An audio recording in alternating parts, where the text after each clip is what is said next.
Brooklyn Park Police and the law enforcement community are remembering an officer who fought a courageous battle after she was diagnosed with a rare form of cancer. Officer Emily Krob lost her battle, but a fellow officer we spoke with says her legacy of positivity will live on. The department is now reflecting on their friend and colleague. She's now pain-free, is how we're all able to look at it. She's not suffering anymore. So that brings, I think, a lot of peace. Officer Tony Weinbeck was a close friend of Krob's. She says the 14-year veteran was full of life and fought her cancer until the very end, always with a smile. Seeing how she was able to do it, work through this whole process, and with such grace and such gratitude for everybody that was around her, that has, I think, been my biggest lesson just in life in general. She's amazing.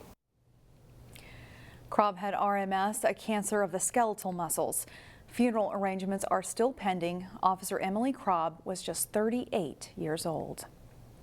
Finding out you have cancer is a scary thing. Reporter Sonia Goins shows us how a spur-of-the-moment mammogram at a mall turned into a journey surviving breast cancer. Because I modeled in the 70s, you know, I've always been into watch what you eat, watch what you drink. Pamela Weems is a 60-something former beauty consultant with 4 adult children. She's also a breast cancer survivor. It never hits you until it hits home. I never really paid attention until it hit home. Weems was diagnosed in 1997 after getting a mammogram on a whim at the Mall of America. And they were often a free gift. If you go down to the Sage Clinic and you get a breast exam. That unexpected gift saved her life. The clinic called her back for an ultrasound after spotting something suspicious. It showed that I was stage 4 breast cancer. Her world temporarily fell apart. That moment was dark. The world stopped. My life stopped. She went through 4 months of chemo and removal of the diseased breast. It was the worst thing that could ever happen to a person. 12 years later, Weems discovered a lump in the other breast. It felt like it was huge, but you know, when I went in, it was the size of a pinhead. It was so small. The cancer was caught early enough she didn't have to go through chemo, but she did have the diseased breast removed. She also decided not to get reconstructive surgery. My scars, to me, they're like my battle wounds. You know, it's a war that I've gone through. Although it's been 21 years since the diagnosis, emotions are still raw. It's a lot, you know, when you look at your kids, you look at your mom, you look at your family. She prayed her way out of the darkness, surrounded by the love of her family. My family was there. My mother was there 24/7. She now uses her struggles to help others succeed. 10 years ago, the survivors started a group called Pink Ladies, which focuses on breast cancer awareness in the African American community. There are more Caucasian women that are diagnosed with breast cancer, but there are more of us who die from it.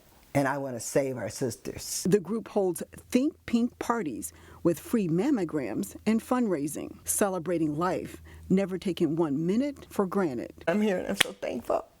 Sonia Goins, CCX News. 1 in 8 women in the U.S. will be diagnosed with breast cancer in her lifetime. We have more information about breast cancer and the Pink Ladies on our website, ccxmedia.org.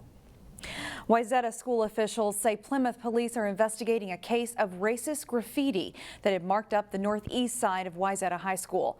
Police say the incident happened during the overnight hours, sometime late Tuesday or early Wednesday. School principal Scott Gingler says the graffiti was removed promptly. He sent a letter out to parents saying he was disheartened and deeply disappointed by the incident and that a thorough investigation is underway. A fire risk with vaping devices put in community collection sites have county recycling officials changing how they should be disposed of. A discarded vape pen started a fire in a battery recycling container at a library in Mound.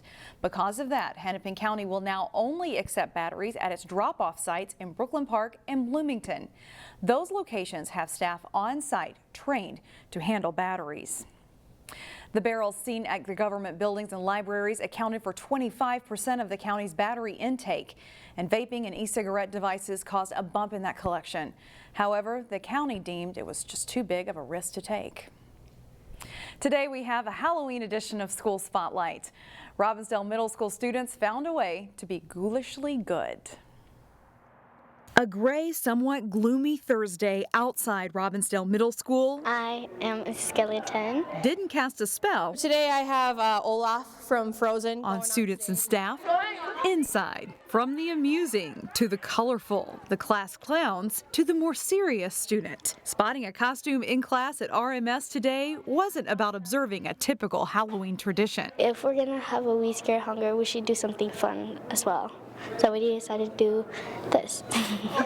The costumes are for the We Scare Hunger Spirit Week. I really like the team aspect of it, so collaborating as a school and just kind of having it right here in the front foyer gets like the whole school involved, all grade levels. We met like days after school and we put together like a bulletin board and the Spirit Week for it. Students in a few leadership clubs organized the week-long food drive and then got students excited about helping others. It means that we will be giving all the food donated to food banks and shelters around the community. We just thought that Robbinsdale is a good school and district to help with others. And one benefit to students helping others is it helps them too. During advisory, I was like, you guys are doing so well giving and the smiles on their faces, you know, they're happy. And also when they're giving all this food, they were just enthusiastic. So that was it's a positive thing. Scare away hunger! This was a day for more than just spooky spirits. It was a day at Robbinsdale Middle School for school spirit. We scare hunger! We do!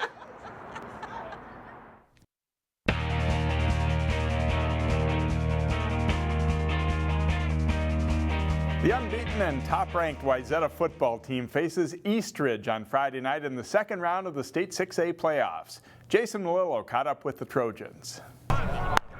Eastridge beat Osseo 38-7 in the first round. The Raptor offense is putting up big numbers this season, but they'll line up against a Trojan defense that's held opponents to less than 10 points in each of its last 5 games. Yeah, it's going to be a great game. They have amazing players on the offense, but we also have amazing players on the defense, so it's going to come down to who's going to be able to execute better.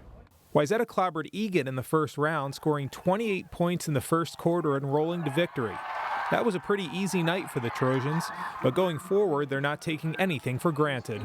They seem really focused. You know, last week we told them to come out and our goal was to play to our standard and play football the way that we know how, and they came out and certainly did that and started the game really strong, and so that right now we're just really focused on us and how we can get better and hope, you know, and just hopefully we get a chance to keep playing different opponents and testing ourselves. Definitely all the seniors, you know, they're kind of realizing, if not last week, this week for sure, that, you know, this could be their last game. This could be their last time stepping on this field, all that stuff. So they, you know, they want to keep this brotherhood and all this stuff and all these great things we got going. They want to keep that going as long as they can. Jason Melillo, CCX Sports. The Trojans host Eastridge and kickoff is at 7 o'clock on Friday night.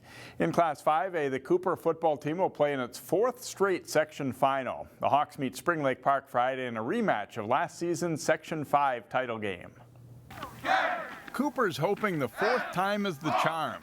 They've lost in the past 3 Section 5 title games, 2 of them to Spring Lake Park.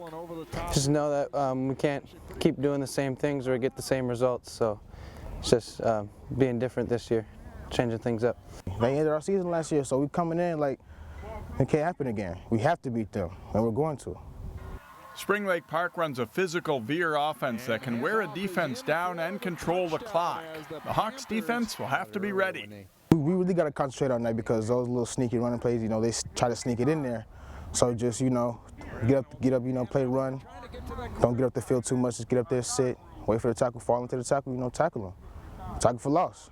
They've had our numbers in the past, and the good thing is that last couple of years we've given ourselves an opportunity to be in the games and have some success. So, you know, I think that this game is going to be, you know, come down to that as well. As the team that's going to make the least amount of mistakes is going to win. They're well coached, well disciplined, a great offensive line, a great defense. So we're going to have to go out there and handle business if we want to have a chance.